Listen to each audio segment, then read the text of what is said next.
नमस्कार मंडळी, कादंबरी स्वादिष्ट रेसिपीमध्ये तुम्हा सर्वांचं खूप खूप स्वागत आहे। आणि आज बनवली आहे शेवग्याच्या शेंगांची मसालेदार झणझणीत खमंग अशी भाजी। मटणाच्या भाजीला सुद्धा टक्कर देते बरं का ही भाजी। तर नक्की अशा पद्धतीने करून पहा, ताट अगदी चाटून पुसून खाल। तर इथे मध्यम आकाराच्या शेंगा घेतल्या होत्या, त्याला चिरून घेतलेला आहे। आता त्याची सालं काढून घेऊया। शेंगांमध्ये कॅल्शियम भरपूर प्रमाणात असल्यामुळे हाडं मजबूत होतात, रोगप्रतिकार शक्ती मजबूत होते। यामध्ये आयर्न आहे, त्यामुळे आपलं हिमोग्लोबिन वाढतं, डायजेशन चांगलं होतं। फायबर भरपूर प्रमाणात आहे, वेट लॉस करायचा असेल तोही लवकर होतो। तर मिठाच्या पाण्यामध्ये ह्या सगळ्या शेंगा सोलून घातलेल्या आहेत। याला आता बाजूला ठेवून देऊया। आणि एक छोटा कांदा घेतलेला आहे, तो आपल्याला उभा चिरून घ्यायचा आहे। 3 ते 4 व्यक्तींसाठी आपण भाजी बनवत आहोत, त्यासाठी एक छोटा कांदा पुरेसा होतो। खूप जास्त कांदा घालायचा नाही, नाहीतर भाजीची चव बदलते। आणि कांदा आता आपल्याला उभा चिरून घ्यायचा आहे, म्हणजे तो लवकर भाजला जातो। तुम्ही चुलीवर जर ही भाजी बनवणार असाल ना, तर डायरेक्ट चुलीमध्ये हा कांदा टाकायचा आणि चुलीत हा कांदा भाजून मग यूज करायचा। इथे मी सगळ्या कांद्याला कुस्करून घेते आहे, म्हणजे हा लवकर आपला भाजला जाईल। कुस्करून झालंय। आता पॅनमध्ये थोडंसं तेल घालून घेऊया। यामध्ये हा कांदा घालायचा आहे आणि याला खरपूस असं आपल्याला भाजून घ्यायचं आहे। कांदा भाजणं खूप महत्त्वाचं आहे आणि तोही कच्चा न ठेवता याला आपल्याला भाजून घ्यायचा आहे। कांदा अगदी लालसर रंगावरती आपल्याला भाजायचा आहे। कच्चा ठेवला ना तर कांद्याचा उग्र वास भाजीला येतो आणि चव सुद्धा बदलते। आता कांदा भाजून घेत असताना अर्धा भाजून झाला की आपण यामध्ये थोड्याशा लसूण पाकळ्या घालून घेणार आहोत। एक 6-7 लसूण पाकळ्या घालायच्या आहेत। त्यानंतर 1 इंच आल्याचे काही तुकडे करून घेतले, ते घातलेले आहेत। आता याला पुन्हा आपण भाजून घेणार आहोत। मस्त खमंग खरपूस भाजी आपल्याला बनवायची आहे, त्यासाठी कांदा, लसूण, अद्रक छान असं भाजल्या गेलं पाहिजे। लालसर रंगावरती आपल्याला याला भाजायचं आहे। हे बघा, असं लाल झालं की याला आपण प्लेटमध्ये काढून घेऊया। आता याच पॅनमध्ये आपण 1 चमचाभर हरभरा डाळ भाजून घेणार आहोत।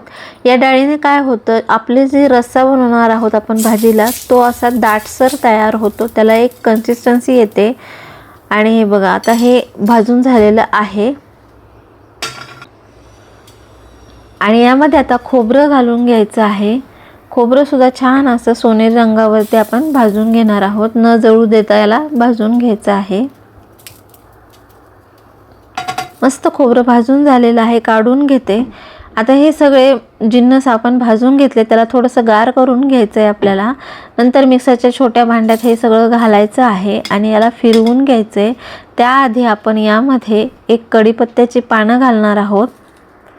कढीपत्त्याने खूप मस्त चव येते भाजीला। आणि यामध्येच आता भरपूर अशी कोथिंबीर घालायची आहे। या कोथिंबीरीमुळे चव तर येतेच, रंगसुद्धा खूप छान येतो भाजीला। अर्धा चमचा जिरे घातलेले आहेत, याला मिक्सरमधून फिरवून घेतलेलं आहे। बघा, अशा पद्धतीने मिक्सरमधून फिरवून घेतले। तुम्हाला हवं तर तुम्ही 1-2-3 चमचे पाणीसुद्धा टाकू शकता मिक्सरमधून फिरवून घेताना। आता कुकरमध्ये आपण ही भाजी बनवत आहोत, त्यासाठी 1 पळीभर तेल घेतलेलं आहे आणि हे वाटण यामध्ये घालून घ्यायचं आहे। आपण कढईमध्ये सुद्धा ही भाजी बनवून घेऊ शकतो। आता हा मसाला एक अर्धा मिनिट फक्त आपल्याला याच्यामध्ये परतून घ्यायचा आहे। आपण आधीच याला छान परतून घेतलेला असल्यामुळे जास्त याला परतायची गरज पडत नाही। आता इथे अर्धा चमचा काळा मसाला घातलेला आहे। काळा मसाला नसेल, घरात दुसरा कुठला मसाला असेल तर तो यूज करा। लाल तिखट घातले अर्धा चमचा, भरपूर तिखट आहे हे। आणि यामध्ये आता हळद घालून घेते। आता याला अर्धा मिनिटभर आपण असंच परतून घेऊया। फार जास्त परतवायची गरज पडत नाही, नाहीतर हा लगेच जळतो मसाला, त्यामुळे फक्त अर्धा मिनिट आपण याला परतून घेणार आहोत। आणि ज्या मिक्सरच्या भांड्यामध्ये मसाला वाटला होता, त्यामध्ये थोडंसं पाणी घालून याच्यामध्ये पाणी घालायचं आहे। जेवढी कन्सिस्टन्सी तुम्हाला हवी आहे भाजीची, त्याप्रमाणे पाणी घाला।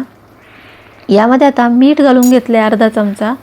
याला छान अशी उकळी आलेली आहे। यात आता आपण शेंगा घालून घ्यायच्या आहेत आणि कुकरचं झाकण लावून 1 ते 2 शिट्या करून घ्यायच्या आहेत। तुम्ही ही भाजी कढईमध्ये सुद्धा बनवू शकता, पण झटपट व्हावी म्हणून मी ही अशीच कुकरमध्ये बनवत असते। हे बघा, काय मस्त भाजी तयार झालेली आहे।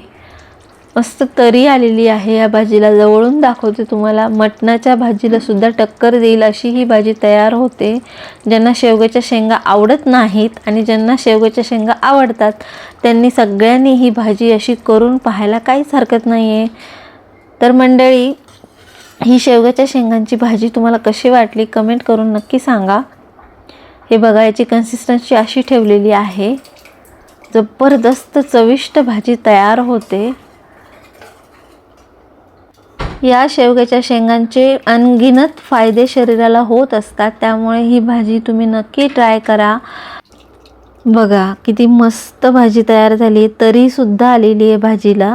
तर मैत्रिणींनो, तुम्हाला ही रेसिपी आवडली असेल तर एक लाईक नक्की करा आणि आपण पुन्हा भेटूया अशाच एखाद्या छानशा रेसिपीमध्ये. तोपर्यंत bye bye. Thanks for watching.